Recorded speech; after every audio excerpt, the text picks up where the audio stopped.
So good afternoon student. Today we study about the modification and consistency. Modification and consistency के अंदर मैंने तुम लोगों को डाइट्स बताई थी जो कि थी लिक्विड डाइट्स थी, ठीक है, और सेमी फ्लूइड डाइट थी, ठीक है, सॉफ्ट डाइट थी, मैकेनिकल डाइट थी, सेमी सॉलिड डाइट थी और ब्लेंडेड डाइट थी, ठीक है। तो अब हम इसका डिस्क्रिप्शन पढ़ेंगे। तो जैसे कि मैंने तुम लोगों को बताया कि लिक्विड डाइट्स किस लिए रखी हुई होती है। Liquid diets are used for a febrile condition, post operative मतलब कि ऑपरेशन होने के बाद वाली कंडीशन, ठीक है। उस केसेस में पेशेंट को टॉलरेट नहीं होता है सेमी सॉलिड, मतलब अगर हल्का गाढ़ा रहेगा तो वो खाना उसको सेमी सॉलिड फॉर्म में रहेगा। जैसे दाल और के साथ चावल मिला देते तो वो सेमी सॉलिड बन जाता है, तो वैसा खाना उसको टॉलरेट नहीं कर पाएगा, तो उसको किस में रखते हैं हम, लिक्विड डाइट में, ठीक है, ठीक है। तो इसमें दो तरह के होते हैं, क्लियर डाइट और एक फुल फ्लूइड डाइट। इसके अंदर क्लियर डाइट में जैसे कि food include clear diet liquid use for short period, कुछ छोटे समय के लिए रखा जाता है, मतलब कम ड्यूरेशन के लिए ये डाइट दी जाती है, ठीक है, जिससे कि एक्यूट वॉमिटिंग और डायरिया ना हो। इसमें मिनिमल बावल रेसिड्यू हो, मतलब बावल का मूवमेंट कम हो। अगर क्योंकि कुछ भी खा रहा है तो उसको पॉटी हो जा रही है, कुछ भी हो जा रहा है, बाहर निकल जा रहा है, वॉमिटिंग हो जा रही है, इसलिए क्लियर डाइट देंगे तो वॉमिटिंग हो तो यहाँ पे बर्न सेंसेशन ना हो, क्योंकि देखो ऑपरेट हुआ है, एकदम से उसको स्टिमुलेट होगी, नर्व्स उसकी स्टिमुलेट होगी तो दिक्कत होगी, ठीक है। जैसे हम उल्टी करते हैं तो कैसे सब चीजें हिल जाती है, कैसा अजीब सा लगता है, तो कैसा जब जब भी वो स्टिमुलेट होगी तब वो क्लियर फॉर्म में आना चाहिए। अगर दाल चावल खा के कोई उल्टी करता है तो नाक में जलन होती है, सब जगह पे जलन होती है ना, इसीलिए उसको ऐसे फूड खिलाया जाएगा उसको जिसमें उसको ऐसा कुछ फील ना हो, ठीक है। पानी निकलेगा तो इतना कुछ लगेगा ही नहीं, है ना। तो जैसे एप्पल हो गया, एप्पल जूस हो गया, ऑरेंज जूस हो गया, ग्रेप जूस हो गया, ये सब ये क्लियर डाइट में आएगा, ठीक है, उसमें कुछ भी मिला नहीं रहेगा। क्लियर डाइट में बेयरली वाटर होता है, एरो रूट वाटर होता है, सैगो कंजी, राइस कंजी। देखो सैगो कंजी मतलब होता है साबूदाने की खीर और चावल की खीर। देखो अगर डिसेंट्री हुआ है तो हम साबूदाने की खिचड़ी खा सकते हैं, उसको हम सैगो बोलते हैं, ठीक है। और क्लियर सूप, वेजिटेबल दाल सूप, है ना, ये सारी चीजें हम उसको खिला सकते हैं। फिर आता है ब्रेवरेजेस में, हम उसको क्या देंगे क्लियर में, टी दे सकते हैं, कॉफी दे सकते हैं, लाइम विदाउट मिल्क होना चाहिए, शुगर हो सकती है, लाइम जूस हो सकता है, कोकोनट वाटर हो सकता है ना, कार्बोनेटेड ब्रेवरेजेस हो सकते हैं, ऐसा। फिर फुल फ्लूइड डाइट में क्या होता है, फुल फ्लूइड डाइट में ऐसा होता है कि जो डाइट है वो प्रिस्क्राइब किए जाते हैं ऐसे लोगों को जो च्यू भी कर सके और सॉलो भी कर सके। च्यू मतलब चबा के भी, ऐसे अब कुछ पीते हैं तो अपन थोड़ा बहुत चबाते हैं ना, तुमने देखा दाल अगर हम पियेंगे, ठीक है, देखना दाल पीते हैं तो थोड़े थोड़े उसके पार्टिकल्स आते हैं तो हम ऐसे चबा के खाते हैं, ठीक है। It is given after the clear liquid diet and before starting solid diet, it will well planned and it can meet most of RDAS। अब RDAS का फुल फॉर्म बताओ।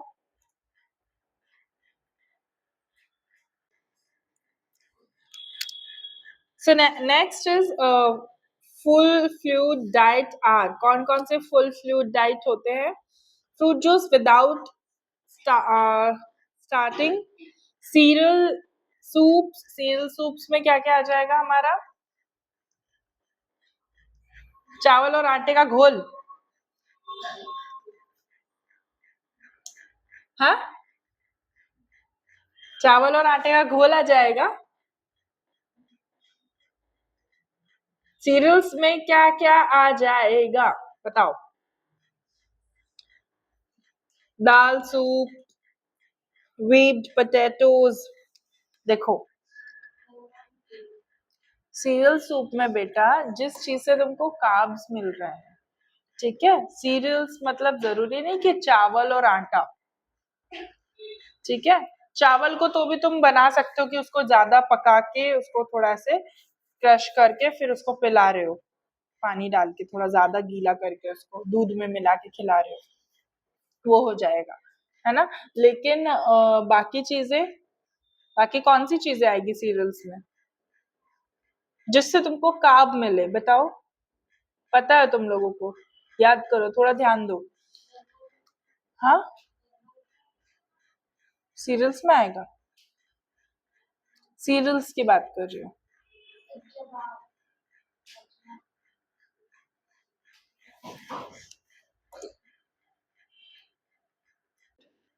सो यहाँ पे सीरियल्स सूप पिलाएंगे, फिर दाल सूप पिलाएंगे। वीट पोटैटो मतलब होता है उबले हुए आलू को क्रश करके, या फिर आलू का पानी भी पिला सकते हैं, वो वाला शकरकंद जिसको बोलते हैं ना, वो स्वीट पोटैटो, ठीक है। फिर एग यॉक होता है, एग यॉक को भी पिला सकते हैं। मिल्क शेक को भी पिला सकते हैं। प्लेन राइस, प्लेन आइसक्रीम भी खा सकते हैं। Custard, T, coffee. फिर ये कैसा बीमारी हालत हुई, इतना कुछ खा सकते हैं तो ठीक है। वो जो भी चीजें हैं, या सोया मिल्क और सैगो कंजी, खीर वगैरह, Horlicks, lassi, Coca and rice granule, ये सारी चीजें फुल फ्लूइड डाइट्स पे आएगी। मतलब ये डाइट सिर्फ पेशेंट के लिए नहीं, ये हमारे लिए भी है। हम भी ये सारी चीजें खा सकते हैं। अब जरूरी पेशेंट को आइसक्रीम थोड़ी ना खिलाएंगे हम, है ना। एग यॉक थोड़ी ना खिलाएंगे, मिल्क शेक थोड़ी ना पिलाएंगे उसको। मिल्क शेक तो हम घर में बना के पीते हैं। फिर आता है सॉफ्ट डाइट। So, यहाँ पे सॉफ्ट डाइट क्या है? This diet is given between the full liquid diet and light diet और general hospital diet if it is given during convalescence, acute infection, gastrointestinal disorder and after surgery. यहाँ पे gastrointestinal disorder दिया गया है। Gastrointestinal disorder क्या होता है? क्या होता है? पेट में बीमारी हो जाना। अब वो किसी भी तरीके की हो सकती है, या तो अल्सर हो गए उसको, ठीक है, या फिर ऑब्स्ट्रक्शन हो गया, इंटेस्टाइनल ऑब्स्ट्रक्शन हो रहा है, या उसकी कोलेस्टॉमी हुई है, ठीक है, या कुछ भी हुआ है, ठीक है, उसका स्पिंटर में कोई डिफेक्ट है, कोई भी, या फिर उसके स्टमक की वॉल में कोई डिफेक्ट है, तो इनमें से कुछ भी हो रहा हो गैस्ट्रोइंटेस्टाइनल में, वो सारी डिजीज आ गई। तो फिर है ना, फिर यहाँ पे एक्यूट इन्फेक्शन की कंडीशन में भी दे सकते हैं, ठीक है। आफ्टर सर्जरी मतलब सर्जरी के बाद ये खाना सॉफ्ट डाइट दे सकते हैं, जिसमें से हमारी दो एकदम पतली पतली रोटी होगी, ठीक है, थोड़ा सा चावल होगा, सैलेड ज्यादा होगा। क्योंकि देखो, ऑपरेशन वाला तुम खुद को इमेजिन करो, अगर तुम्हारा ऑपरेट हुआ है, सपोज इधर का ऑपरेशन हुआ है, कहीं का भी ऑपरेशन हुआ है, तो तुम कोई भी एक्टिविटी करोगे, पूरी एक्टिविटी, या तुम खांसते हो, तुम थोड़ा मूव भी करते हो, या कुछ भी हो रहा है, तो उस कंडीशन में भी तुम्हारा क्या होगा? पेन होगा, है ना, वहां पे इफेक्ट तो पड़ेगा ही पड़ेगा। तो सॉफ्ट डाइट देकर, जैसे पॉटी भी करने बैठते हो, तो जिसको कॉन्स्टिपेशन उसके लिए तो प्रॉब्लम है ना, और जिसको मतलब अच्छे से मोशन वॉइड हो जाते हैं, तो भी वो मूवमेंट तो हो रहा है ना, तो उसको ज्यादा दिक्कत ना जाए और इजी टू डाइजेस्ट हो, तो वो सॉफ्ट डाइट उसको दिया जाता है, ठीक है। Next is mechanical soft diet. Many peoples require soft diet simply, example old age who have no teeth and infant, such a diet is known as mechanical soft diet.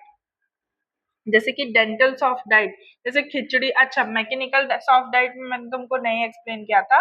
Mechanical soft diet हम किसको देते हैं? जो बच्चा होता है ना, जिसके दांत नहीं होते, उनको, और बूढ़े लोगों को। बूढ़े लोग ज्यादा खाना नहीं खा सकते, ज्यादा वो लोग वैसा वाला भी खाना नहीं खा सकते, तो उनके लिए खिचड़ी, दलिया, कस्टर्ड, सूजी खीर, है ना, ऐसे सारे। और पोक्ड एग बनाते, पोक्ड एग मतलब जो है ना, स्क्रम्बल वाले भी नहीं, क्योंकि उनको चबाना पड़ेगा। बहुत ही ऐसे कि बिल्कुल उसमें लम्स ना आए, इजीली वो सॉलो कर ले और चबाने की ज्यादा जरूरत ना पड़े। ठीक है, नूडल्स, मैकरोनी, क्योंकि ये सारे सॉफ्ट चीजें होती है। Cornflakes considered to be semi solid, semi solid में रहना चाहिए। कॉर्नफ्लेक्स कैसा रहना चाहिए? सेमी सॉलिड में रहना चाहिए, उसको मिल्क में अच्छा डिप्ड होना चाहिए वो, ठीक है, मतलब उसको खा भी सके, पी भी सके, इजी टू, मतलब क्योंकि उनके दांत नहीं रहेंगे ना तो दर्द होगा। फिर आता है रॉ फ्रूट्स, बनाना खा सकते, ग्रेप्स खा सकते, ऑरेंज खा सकते हैं, पियर खा सकते हैं, पीचेस खा सकते हैं, है ना, ये सारे सेमी सॉलिड में आएगा। ठीक है, सॉरी, यहाँ पे मेरी थोड़ी मिस्टेक हो गई, मैकेनिकल बता रही थी कि मैं सेमी सॉलिड बता रही थी। तो बेटा सॉरी, सेमी सॉलिड में एग्जांपल्स दिए हुए हैं, sago kheer, boiled egg, mashed vegetable. ठीक है, मैश्ड वेजिटेबल मतलब वेजिटेबल को बॉईल करके मैश करके उसको खाना, that is come under the mechanical soft diet. Okay, then semi solid भी मैंने तुमको बता दिया, एक टाइप का नॉर्मल बैलेंस डाइट होता है, जो कि पेशेंट को रिकवरी और एक्यूट इलनेस के टाइम पे दिया जाता है, जिसमें च्यूइंग प्रॉब्लम होती है, ज्यादा न्यूट्रिशनली एडिक्वेट लार्ज वैरायटी के फूड नहीं खा सकते, लेकिन कम फूड खा पाएंगे, तो जितना वो फूड कंज्यूम करते हैं वो सारी चीजें इसमें बताई गई है, क्योंकि बीमार व्यक्ति को ज्यादा खाने का मन नहीं होता, तो उसके पास वैरायटी भी कम रहती है, तो वो खिचड़ी वगैरह ये खाता है। ठीक है, नेक्स्ट आता है बैलेंस डाइट। तो बैलेंस डाइट में तो सारी चीजें बैलेंस्ड होती है ना, उसमें जितने भी चीजें हैं, alcoholic beverages, condiments, spices, fried food, deep fried food, ये सारी चीजें बनती है, जिसमें तुम्हारा वड़ा पाव, समोसा, ये सब कुछ आ जाएगा, तुम खा के आराम से इसको डाइजेस्ट कर सकते हो। ठीक है, नेक्स्ट हम यहाँ पे बात करते हैं modification in feeding techniques. Modification in feeding techniques में क्या है? Different technique are used in clinical setup for different types of patients according to their diagnosis and treatment.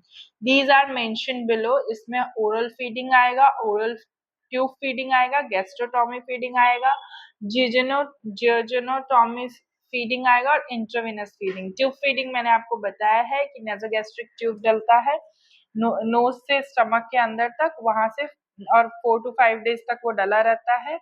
ठीक है, और कैसे डालते वो भी मैंने बताया था कि इसमें थोड़ा सा जेली लगाते हैं, यहाँ से इंसर्ट करते हैं और यहाँ तक वो इसोफेगस से होते हुए स्टमक तक जाता है उसको, और उसके उसके थ्रू खाना खिलाते हैं, नोज ये सिरिंज के थ्रू, वो होता है ट्यूब फीडिंग।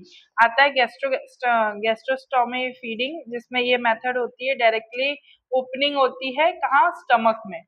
ठीक है, इसोफेजियल सर्जरी के टाइम पे ये दिया जाता है। ठीक है, और विटामिन सप्लीमेंट और प्रोटीन और कार्बोहाइड्रेट, इसमें ऐसी चीजें ही खिलाई जाती है जिसमें प्रोटीन सप्लीमेंट ज्यादा हो, कार्बोहाइड्रेट ज्यादा हो, और विटामिन सप्लीमेंट ज्यादा हो। विटामिन सप्लीमेंट ज्यादा होंगे तो उसको हील होने में जल्दी, रिकवरी करने में जल्दी इजी होगा।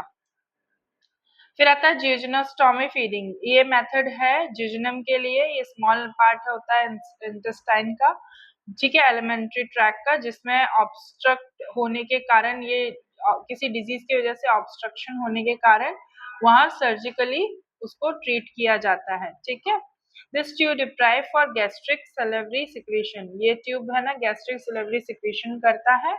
ठीक है, और फूड यहाँ पे स्मॉलर क्वांटिटी में डाला जाता है, मतलब यहाँ से फिर वो लोग डायरेक्ट इंसर्ट करते हैं फूड। ठीक है, फिर आता है इंट्रोवीनस फीडिंग। इंट्रावीनस फीडिंग में पैटर्नल न्यूट्रिशन एडमिनिस्ट्रेट किया जाता है, जिसमें क्लाइंट को पोस्ट ऑपरेटिव, देखो कैंसर के कंडीशन या अपर एलिमेंट्री कैनाल में अनकॉन्शियस पेशेंट और डायबिटिक और कोमा वाले पेशेंट को चीफ गोल आईवी एडमिनिस्ट्रेशन दिया जाता है, जिससे कि वो डिहाइड्रेट ना हो और उनको डेली नीड जो मतलब इनफ न्यूट्रिएंट भी मिले, मतलब ज्यादा तो नहीं मिलेगा पर हाँ उनको चलने फिरने लायक रखेगा। तो उसमें क्या रहता है, जैसे ऑपरेशन के लिए जा रहा है पेशेंट, ठीक है, तो अब उसको बोला जाता है कि कुछ भी नहीं खाना है, आपको कुछ भी नहीं खाना है, ठीक है। फॉर एग्जाम्पल उसका विद इन 20 आवर्स तक, उसको 24 आवर्स तक कुछ नहीं खाना है जब ऑपरेशन के लिए जा रहा होता है। क्यों? क्योंकि during the procedure of operating the patient, जब ऑपरेशन चल रहा हो तो एनेस्थीसिया लगाते हैं, ठीक है, एनेस्थीसिया लगाते हैं। तो एनेस्थीसिया लगाने के टाइम पे क्या होता है, पेशेंट को ध्यान नहीं रहता, अनकॉन्शियस रहता है, तो वो यूरिन और मोशन भी पास कर सकता है, समझ में आया। और यूरिन मोशन पास कर देगा, उससे डॉक्टर्स को प्रॉब्लम नहीं है, प्रॉब्लम ये है कि वो इन्फेक्शन फैल जाएगा क्योंकि हम ऑर्गन्स को खोल रहे हैं, राइट। तो इसीलिए आईवी दिया जाता है, ये इंट्रावेनस फीडिंग के अंदर आता है, समझ में आया बेटा। नेक्स्ट इज मॉडिफिकेशन इन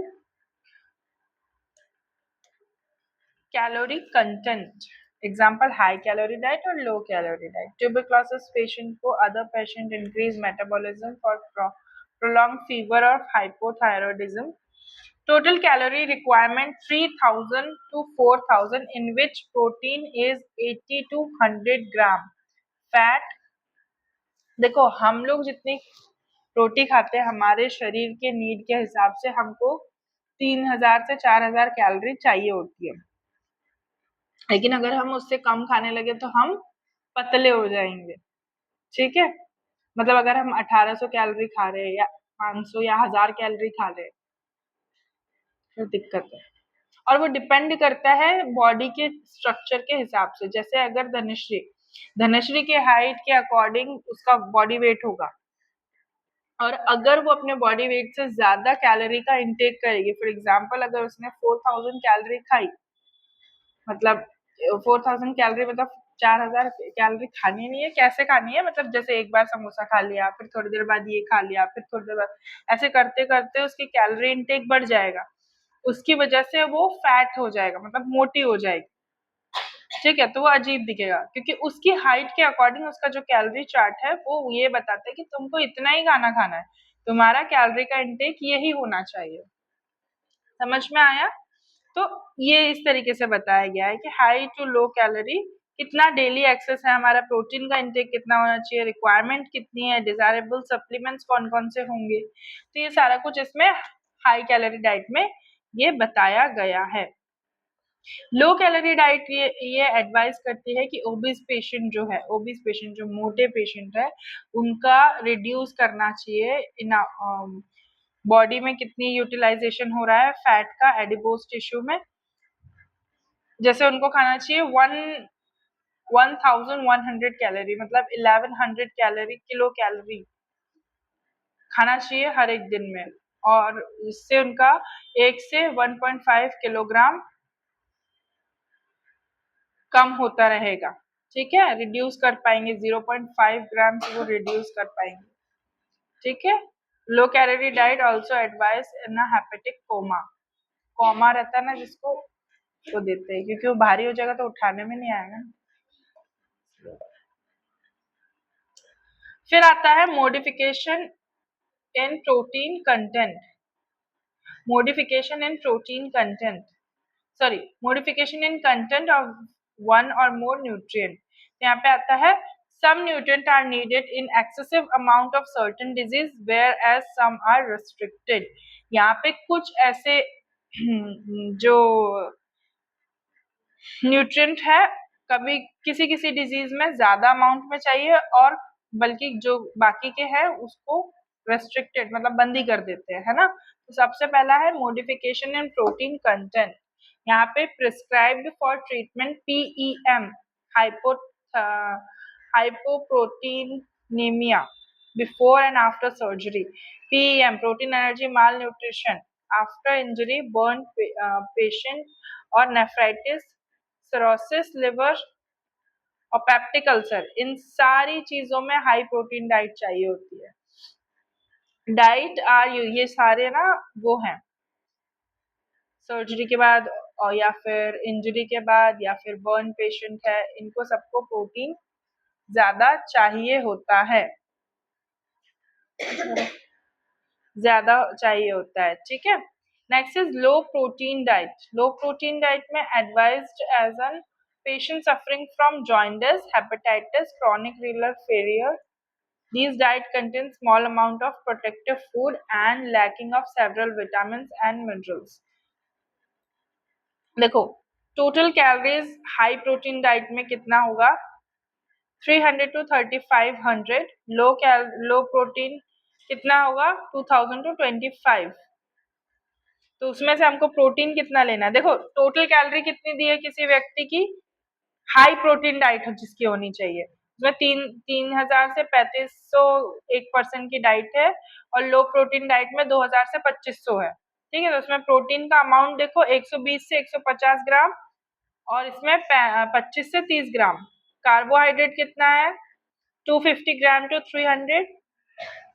सिर्फ मिल्क का रिक्वायरमेंट कितना है यहाँ पे 1000 ml टू 1500 ml. यहाँ पे 500 टू 700 ml. ठीक है. ये बताया गया. Modification in carbohydrate. अब मॉडिफिकेशन इन कार्बोहाइड्रेट में हाई कार्बोहाइड्रेट डाइट और लो कार्बोहाइड्रेट डाइट. तो यहाँ पे it may be high carbohydrate and low carbohydrate diet. High carbohydrate diet, this diet is indicate the liver disease and Addison disease. High carbohydrate में liver disease या फिर Addison disease में दिया जाता है. और लो कार्बोहाइड्रेट डाइट कब दी जाती है व्हेन डायबिटिक मेलाइटिस हो. डायबिटीज वाले पेशेंट कार्ब्स नहीं लेते हैं. ठीक है. क्यों? क्योंकि वो शुगर को बूस्ट कर देगा. फिर आता है modification in fat.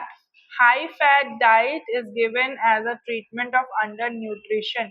Under nutrition या अंडर वेट जो हो जाता है उनको हम क्या देते हैं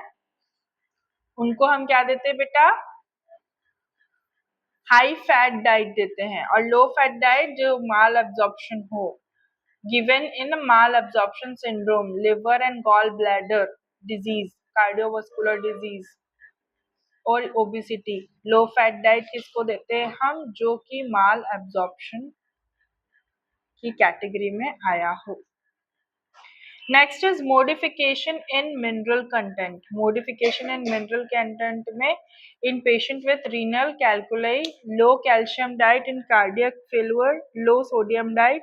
यहाँ पे मिनरल कंटेंट कम हो रहा है. ठीक है. जैसे मैं तुमको बताया था कि नमक कम और ये सब कम, ये सब बताया गया है. फिर आता है modification in vitamin content. Extra vitamin are given in a vitamin deficiency disease जैसे कि night blindness, beri and stomatitis. यहाँ पे क्या बताया गया है कि विटामिन ए का लॉस हो रहा है. विटामिन ए की डेफिशिएंसी से नाइट ब्लाइंडनेस हो रहा है. और यहाँ पे विटामिन का लॉस बताया गया. फिर आता है modification in spices and condiments. The diet without condiments and spices anti ऐसी डाइट जिसमें स्पाइसेस ना मिले हुए हों. और coffee is called blend diet. Bland diet मतलब जिसमें किसी भी तरह के स्पाइसेस ना हो. स्पाइसेस इन द सेंस कि मसाले, बिना मसाले का खाना, जिसको मैंने बताया था सात्विक भोजन. ये किस कंडीशन में दिया जाता है इसोफेजियल वेरेसिस, एसिडिटी में और पैप्टिक अल्सर में. ठीक है.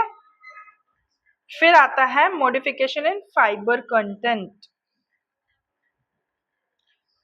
इसमें हाई रेसिड्यू फाइबर डाइट और लो फाइबर डाइट है. हाई रेसिड्यू फाइबर डाइट में क्या है रोज और a bulk are rich in a fibre and are given to a patient suffering from constipation. Such diet leaves a large amount of undigestion bulk. यहाँ पे undigestion bulk हो रहा है जैसे कॉन्स्टिपेशन वगैरह हो रहा है तो उसको क्या देंगे हम, हाई फाइबर डाइट देंगे। लो फाइबर में हम किसको देंगे, डायरिया डिजेंट्री, क्योंकि डायरिया डिजेंट्री मोशन, देखो फाइबर क्या करता है, मोशन पास करने में इजी होता है। अब तुम फाइबर ही फाइबर दोगे उसको तो मोशन तो तुम्हारे डिजेंट्री के टाइम पे वो वैसे ही पास हो रहे हैं, कुछ बचेगा ही नहीं। तो इससे अच्छा तुमको क्या देना चाहिए, कार्बोहाइड्रेट देना चाहिए डिजेंट्री के टाइम पे। Is that clear?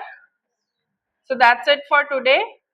Tomorrow we'll continue from the diet therapy. Okay?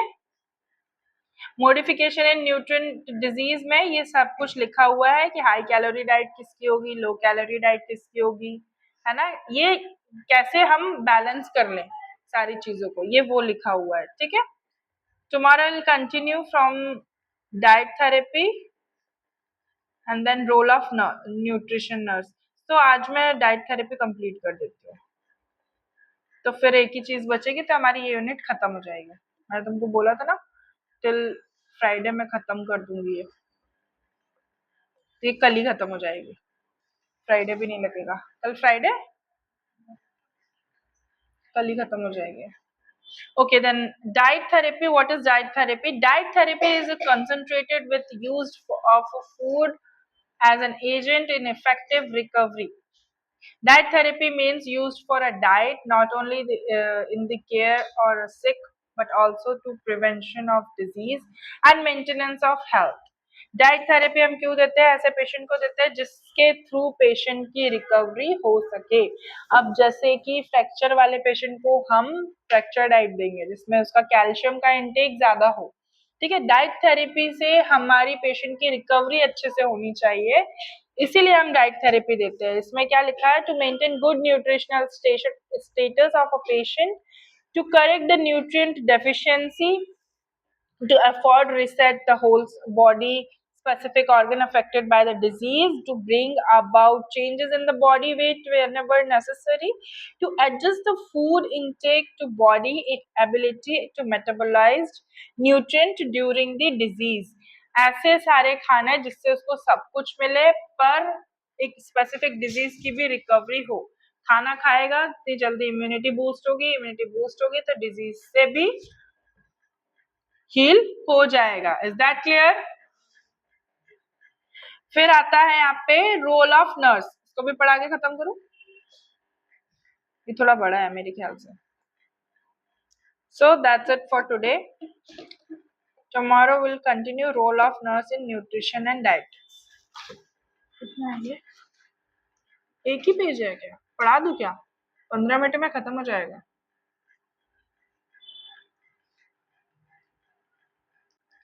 So thank you class. Tomorrow I'll continue from role of nurse and nutrition diet.